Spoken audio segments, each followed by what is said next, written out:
Dr. Nabhan, I understand that you believe there are limitations to this study. My questions are different. So will you please just try to answer my questions? I responded, I'm a clinician and a researcher.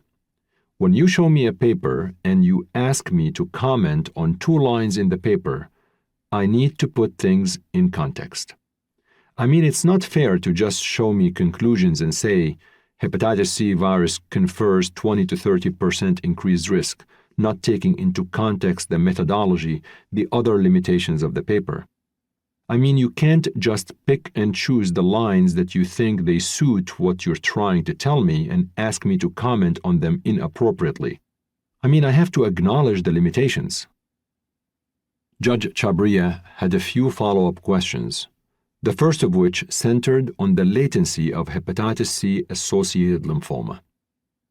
I explained that latency varied widely, but I also suggested that oftentimes we see some degree of cirrhosis before we see lymphoma, and cirrhosis was something that Hardiman did not conclusively have at the time of his lymphoma diagnosis.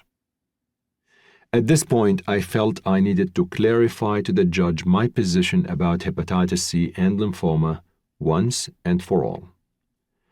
Hardiman had likely contracted hepatitis C in the late 1960s or early 1970s, but had not been diagnosed with the disease until 2005, at which point he was effectively treated for it.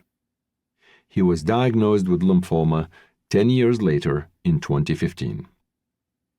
When you look at the details of this particular case, you have a situation of 35 years in which this hepatitis C caused no NHL, I said. It did cause a mild degree of cirrhosis and then was treated appropriately and adequately with sustained viral response for 10 years.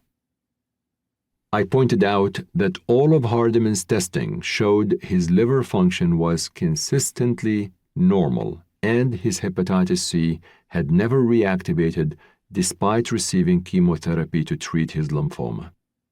Thus, I concluded, hepatitis C was not the cause of Mr. Hardiman's lymphoma.